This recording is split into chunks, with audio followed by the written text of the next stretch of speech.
Bonjour chers amis traders, voici la vidéo de la semaine du défi d'Ergalt qui consiste à me filmer en train de gérer des trades sur la base de la stratégie devenir enfin rentable afin de vous en prouver la validité sur le long terme. Tous les détails dans l'article qui apparaît à l'écran et dont je vous ai mis le lien dans la description.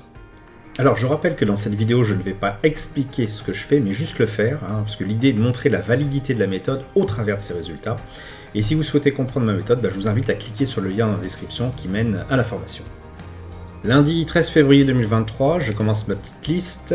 Coface, donc je ne fais rien, je reste en position. Gain latent 96,60 €. Crédit Agricole, je ne fais rien, je reste en position. Gain latent 178 €. Rexel, je reste en position, je ne fais rien. Gain latent 136 €. AXA, je reste en position, je ne fais rien. Gain latent 30 €. Legrand, donc premier titre de la liste à ne pas avoir le stop loss ramené sur le cours d'entrée, donc sécurisé. Je reste en position pour l'instant, je ne le rapproche pas plus mon stop loss puisque je n'ai pas de signal pour le faire, et gain latent 49,60. Alstom, donc je ne fais rien, je reste en position pour l'instant, je n'ai pas de signal m'indiquant qu'il faut sortir. Alors on verra effectivement que le stop loss a été rapproché juste au-dessus du cours d'entrée, mais pas suffisamment pour couvrir les frais, donc c'est pas forcément une superbe opération, mais bon, c'est comme ça. Monster Beverage était en surveillance, donc ce titre-là reste intéressant. Hop. Par contre, j'ai une news économique le 1er mars, donc l'annonce des résultats l'année précédente, donc je pense qu'il y a un certain attentisme par rapport à ça. Donc j'ai tenté de faire le coup, certainement comme la dernière fois, c'est de mettre un ordre à plage de déclenchement sur une éventuelle note positive de ces résultats, mais bon, pour l'instant c'est encore trop tôt, donc je reste en stand-by. OVH Group, bon, lui pour l'instant il s'est retourné, donc je vais garder une alerte sur ces seuils là qui m'intéressent aussi. Le fait de casser les seuils ici me fera à nouveau me réintéresser au titre. MCFI Énergie, donc pour l'instant je n'ai pas signal d'entrée en position, je peux laisser mon ordre en l'état, parce que bon, il y a aussi ces news là, toujours le même phénomène de prix qui s'agglutine sous une résistance et avec une news économique pas loin. Donc bon, je reste en position pour l'instant, j'ai pas trop lieu d'annuler mon ordre. Sur la partie Kimball Electronics, donc on a décollé, mais voilà, on est resté on a décollé ici, on est resté vraiment proche du prix cours d'entrée, et pour l'instant donc j'ai rapproché mon stop loss la semaine dernière sur ce niveau là. Je n'ai pas lieu de sortir de position pour l'instant, on est en légère perte, mais je ne fais rien, je reste attentiste. NOS SGPS, donc lui a bien décollé, c'est en train de démarrer, le prix est au-dessus du cours d'entrée, je n'ai pas lieu de rapprocher stop loss pour l'instant, donc je reste en surveillance. Imeris, que j'avais mis en stand-by, redevient intéressante, mais voilà, bon, on est très proche du cours d'entrée, les volumes sont relativement faibles. Je suis un peu pas convaincu d'Imeris pour l'instant. Je m'attendais à ce qu'il y a peut-être un peu plus d'intérêt. Alors ça peut partir effectivement d'un coup, mais en l'état actuel des choses, je vais rester attentiste et ne rien faire pour l'instant. Pas très confiant dans l'issue de cette action. Meta, voilà, moi ce qui m'intéressait, c'est de revoir s'il y avait un retour sur ces niveaux-là, pour pouvoir éventuellement reprendre position dans ces eaux-là, parce que le titre pour moi est bien orienté sur le long terme. J'avais mis un ordre à plage de déclenchement, mais bon, comme le prix a explosé au-dessus, il ne s'est pas déclenché. Et c'est tant mieux, puisque effectivement là, j'aurai une correction, je serai en perte. Donc je préfère attendre voir ce qui se passe pour voir si je vais me réintéresser au titre. Je vais rajouter aussi donc le titre Orange dans ma liste de surveillance. Hop, je vais mettre dans le code Orange. Tout simplement, la configuration me plaît bien, son unité de temps supérieure aussi. Il faut attendre peut-être un démarrage de momentum pour y aller, mais voilà, ça fait un petit moment, j'avais fait une première tentative il y a quelques mois, ça n'a pas marché. Alors, je pense que ça redevient intéressant. Bon, il y a quand même cette moyenne mobile 200 qui me bloque encore un peu. Je pense que ça sera intéressant dans cette zone-là. C'est pour ça que j'ai mis, il y en a deux, une alerte quand on arrivera dans cette zone-là pour me réintéresser au titre. Donc voilà, c'est tout pour cette journée du lundi. Mardi 14 février, je reprends ma liste. Coface, je ne fais rien. Crédit Agricole, je ne fais rien non plus. Rexel, ça continue de monter, mais je ne fais rien. AXA, alors on est vraiment à la limite de la sortie. Comme tout le monde, je pense que tout le monde va le voir, je vais rapprocher un peu plus mon stop loss. Mais en fait, c'est comme si je shortais là. Voilà. On l'a un peu rapproché, mais je pense que demain, si ça rebondit pas, bah AXA, c'est fini. Le grand.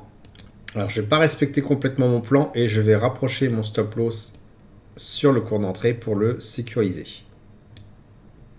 Voilà, là, on est pas mal. Donc maintenant, je le passe en vert parce que tout simplement, le risque est considérablement amoindri. Alstom.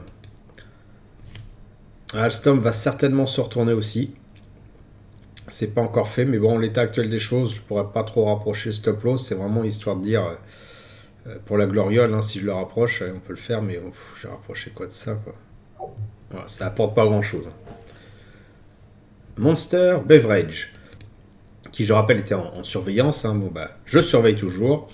Et en l'état actuel des choses, avec le peu de volume qu'il y a là, je vais rester à surveiller et pouvoir peut-être même si ça continue l'enlever de ma liste. OVH Group, pour l'instant, il n'y a pas lieu de faire quoi que ce soit dessus. On reste en attente. MCFI Energy, pareil. Je pense que si ça continue même, je vais certainement retirer mon ordre. Kimball Electronics. Kimball Electronics se maintient, donc juste en dessous du cours d'entrée. Bon, pour l'instant, je suis assez optimiste sur ce titre-là, donc je le garde en l'état. Et le stop loss a été rapproché de toute façon, donc on limite la casse. NOS SGPS a fini par prendre un peu son envol. Donc pour l'instant, je ne fais rien de particulier. Je suis le titre, qui est toujours pas sécurisé. Imeris, donc comme je disais hier, je surveille d'un œil distrait, mais pour l'instant, je ne suis pas convaincu. Meta il se maintient aux alentours de ce point consensuel qui est en train de se dessiner, à 181,4. C'est plutôt positif comme comportement, donc maintenant j'attends d'avoir si j'ai une figure qui m'intéresse pour entrer en position, enfin une configuration on va dire qui m'intéresse. Orange, bon bah là comme je m'y attendais un peu, ça a bien monté. Moi ce qui va m'intéresser c'est l'intervention aux alentours de ce creux de volume par prix, aux alentours des 10-116. On va voir le comportement du prix à ce niveau là pour voir si on peut entrer en position ou pas. Je vais rajouter également Lectra dans ma watchlist. Je trouve que la configuration est assez intéressante. Donc pour l'instant, ce qui va m'intéresser, c'est quand on va se rapprocher soit de ce niveau-là. Voilà, je vais mettre une alerte. Soit de celui-là. Voilà. Et je le garde dans ma liste au chaud. Et une dernière pour la route, donc Total Energy, qui me paraît tout à fait intéressante. En l'état actuel des choses, je crois même que je vais placer un ordre directement. La prochaine annonce a lieu le 27 avril, digne de ce nom, donc c'est pas tout de suite. C'est les résultats en début de matinée, comme d'habitude. Moi, ce qui m'intéresse, c'est effectivement le centre de gravité qui se trouve ici, et surtout les centres d'exclusion que sont ici et ici.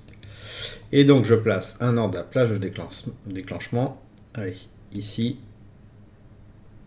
Oups, je recommence. Ici. Et un stop loss, pour l'instant en tout cas, ici.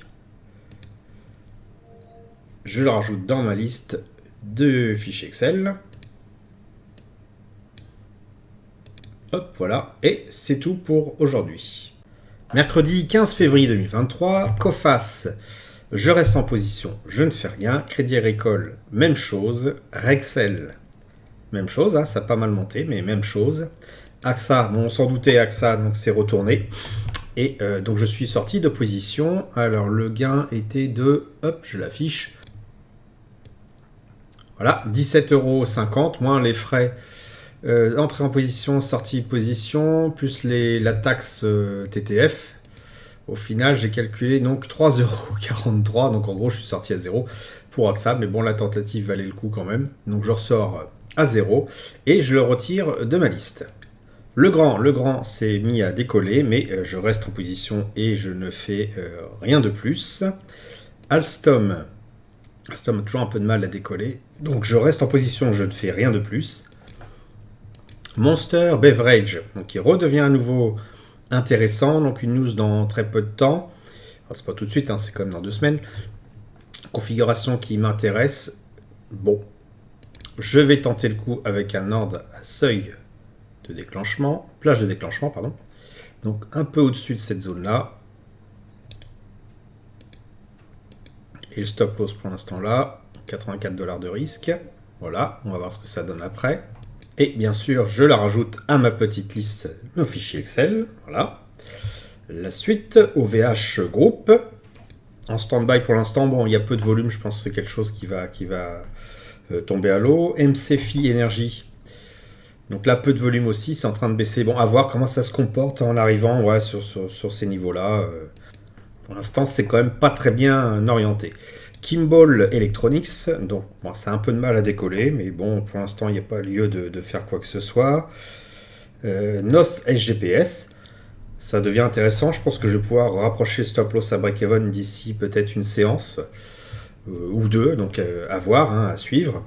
Imeris, alors Imeris, donc nouvelle économique demain, hein, et bon, en fait, voilà, moi ce qui me gêne, c'est qu'il n'y a pas beaucoup de volume, ça me paraît un peu faiblard. Pourtant, la configuration est pas mal. Je vais quand même tenter le coup, je vais en mettre, je sais pas, on va mettre 12 par exemple. Je veux pas prendre un trop gros risque, je vais vraiment le réduire volontairement à la moitié de ce que je prendrais. En canard de la plage de déclenchement, si vraiment on dépasse les plus hauts, comme ceci, ça pourra m'intéresser à ce moment-là, si ça part vraiment plein nord, d'être dans le train, hein, mais voilà, avec un risque minimal de 60 euros, je ne veux pas prendre un trop gros risque sur ce titre-là. Depuis quelques jours, hein, je vous dis que j'ai pas forcément un sentiment super positif. Et je le rajoute dans mon petit fichier Excel, hein, si jamais il se déclenche. Ensuite, donc, on a Meta, donc, qui ne bouge pas, que je garde en surveillance, hein, du coup. Orange, Orange qui a bien monté, hein, moi je l'avais déjà dit hier. Ce qui ferait intéressant, c'est que ça casse ce niveau-là pour pouvoir entrer en position. Mais bon, il y a quand même pas mal d'obstacles au-dessus, donc je vais rester sur une alerte. Je vais peut-être nettoyer un petit peu là. Voilà, je pense que j'interviendrai uniquement sur une alerte si on dépasse ce creux de volume par prix, donc il reste relativement intéressant ce titre-là. Lectra, bon Lectra finalement pour l'instant stagne. On va le garder en surveillance, mais pas forcément plus que ça. Enfin, Total Energy, moi qui m'intéresse toujours autant, avec voilà, si on casse ce niveau-là, je pense qu'on peut continuer sur une belle impulsion. Voilà, bon, je laisse cet ordre-là en surveillance et on va voir ce qui se passe bien demain. Donc pour résumer, on a eu depuis le début 2 ordres qui ont été clôturés, dont aujourd'hui AXA, 4 ordres qui sont en attente de déclenchement et les autres qui sont en cours, hein, donc qu'on va suivre au cours des jours à venir. Jeudi 16 février 2023, donc Coface, je reste en position, c'est toujours dans mon sens. Crédit Agricole, c'est pareil. Rexel, pareil. Legrand, c'est pareil. Alstom, eh bien, c'est pareil. MCFI Énergie, on reste toujours en stand-by, mais bon, ça prend pas forcément le chemin que je voulais. Kimball Electronics fait du surplace, pas super rassurant. Bon, je ne fais rien pour l'instant. NOS SGPS qui a bien décollé et voilà, je pense que c'est pas encore aujourd'hui que je vais pouvoir approcher stop loss sur le cours d'entrée, mais j'espère demain que ça sera possible. On verra bien. Total Energy, eh bien pour l'instant je reste en surveillance. Le titre devient extrêmement intéressant. On va voir si on peut saisir la balle au bon. Monster Beverage, donc le prix n'a pas atteint mon heure de la plage de déclenchement, mais toujours en mode bouchon de champagne. On va attendre patiemment. Imeris, donc comme je disais, je tente le coup hier. Les résultats sont annoncés ce soir. Il y a un super message d'erreur sur leur site, donc bon, je ne sais pas si on aura les résultats ce soir. Enfin, c'est pas super rassurant tout ça. Je garde quand même mon ordre à plage de déclenchement assez éloigné, des fois qu'il y a vraiment une très bonne nouvelle. Et on verra demain ce qu'il en est, en espérant cette nuit qu'on ait quand même les résultats affichés. On les aura de toute façon, donc il n'y a pas de problème. Meta, eh bien Meta reste sur son sursaut gamma, il n'a pas corrigé depuis, donc ça c'est très positif. Ça va être intéressant, je pense, d'entrer en position sur le long terme, hein, sur ce titre-là. Orange, alors j'ai vu Orange, mon alerte s'est déclenchée, donc elle a bien explosé. Alors quand c'est comme ça, c'est pas la peine de prendre le train en marche. Encore que là, on pouvait dès le début de la journée, mais franchement, qui pouvait savoir que ça allait monter si haut? Souvent, ce qui se passe quand il y a vraiment des abus comme ça, il y a des corrections. Et la correction, elle peut être intéressante à prendre, alors non pas ici sur le creux de volume par prix qui m'intéressait, mais sur celui d'après, forcément, puisque on a quand même pas mal monté. Donc ce qu'on va regarder demain, parce que là c'est clairement j'ai loupé le coche, c'est chose qui arrive, c'est de voir demain donc ce qui va se passer si on a quelque chose comme ça, et de voir le comportement du prix, je pense qui va certainement revenir en arrière, et voir le comportement du prix ici. Si jamais le prix il se maintient aussi haut comme ça, on guettera une cassure de ce range là s'il a lieu. Et en l'état actuel de choses, ce que je vais faire, c'est regarder attentivement demain Orange et mettre une alerte ici pour que je sois alerté en temps réel quand ça arrive dessus. Et également si ça dépasse le dessus du pic de volume par prix là, du creux de volume par prix là ça sera intéressant de tenter de rattraper le train si c'est faisable, sinon écoutez, tant pis, c'est pas grave. Lectra qui donne pas grand chose finalement pour l'instant, donc je surveille quand même, mais je suis pas super convaincu. J'ai décidé de remettre OVH Group dans ma watchlist, tout simplement parce que je trouve qu'elle elle redevient à nouveau intéressante. Donc je la rajoute en orange, en surveillance. C'est vraiment la cassure de ces niveaux-là qui va... J'ai encore mon alerte qui est restée dessus. C'est la cassure de ces niveaux-là qui va m'intéresser pour voir si je tente le coup. Vendredi 17 février 2023, donc petit tour d'horizon. Coface, donc ça a bien monté aujourd'hui. Gain 132,30, mais je reste en position, je ne fais rien. Crédit Agricole, même chose, avec un gain de 198,60 en latent. Rexel, gain latent de 200,80 €, je reste en position. Legrand, gain latent de 72 €, je reste en position. Alstom, gain latent de 27,30 €, pas grand chose à faire, on reste en position. MCFI Énergie, pas de déclenchement, je reste en surveillance. Kimball Electronics, un peu de mal à démarrer, mais quoi qu'il en soit, je reste en position, là, il n'y a rien de spécial à faire. NOS SGPS, donc comme je le pensais, voilà, on a atteint le signal qui m'indique de remonter le stop loss au cours d'entrée, enfin break-even, on va mettre un petit peu au-dessus même, voilà, comme ceci, pour compenser les frais. Et donc maintenant le trade est sécurisé, en tout cas le risque est considérablement restreint, et donc maintenant voilà, on peut considérer que le trade va être gagnant, à peu près gagnant quoi qu'il arrive. Total Energy, pas de déclenchement du trade. Monster Beverage, pas de déclenchement du trade. Imerys, il s'est déclenché. Oui, donc il a dû y avoir une news économique positive. Il s'est déclenché, a légèrement reflué, donc à surveiller le reflux. Et donc on est en perte latente de 7,92 €, pour un démarrage tout à fait acceptable. Ensuite, nous avons Meta, donc je surveille toujours, et qui est en train de consolider un petit peu de manière toute douce, qui arrive sur un creux de volume par prix. On va voir ce qui se passe après. Il est possible qu'on revienne à peu près sur cette zone-là, auquel cas ce sera peut-être un bon point d'entrée, mais je pense pas que ça va se faire tout de suite. Orange a bien explosé, donc on l'a vu hier. Je pensais qu'il retracerait un peu plus, il ne l'a pas fait. Il se stabilise autour de ce point consensuel. Donc entrer en position là-dessus, non, je pense comme je le disais, il faut attendre un retour ici pour voir ce qui va se passer, mais bon, c'est un acte manqué, mais à surveiller, c'est pas foutu pour autant. Lectra, le titre me donne de moins en moins l'impression d'être intéressant, donc je le garde encore un petit peu, mais je pense que je vais le dégager de ma watch list. Et OVH Group, lui qui est toujours en mode stand-by et qui ne fait rien de plus. Sur la partie screener, qu'est-ce que je peux rajouter ? Écoutez, rien de plus, donc on va refaire un petit bilan avec le fichier Excel. Donc juste Imerys, 17 février 2023, date d'entrée en position. Donc le trade étant en cours, je vais retirer la couleur jaune. Hop, il s'est activé. Et pour le reste, pas de sortie, donc pas de gain réalisé plus que la semaine dernière. Et toujours des gains à temps assez intéressants, qui ont augmenté de 100 € à peu près, puisqu'on était à 469 la semaine dernière en gain à temps, et maintenant on est à 675. Donc voilà, une progression toute simple, mais qui se fait. Donc à suivre sur la semaine prochaine. Je pense qu'il y aura peut-être un petit peu plus de mouvement. Ça va être peut-être un peu plus intéressant pour vous. Parce que les vidéos sont quand même déjà bien longues. Je n'aurais pas non plus que ça soit trop pénible. Voilà, j'espère que vous appréciez cette vidéo. C'est qu'à merci de laisser un pouce pour m'encourager à continuer. Abonnez-vous à la chaîne YouTube pour ne rater aucune nouvelle publication. Je vous dis merci et à bientôt sur le blog.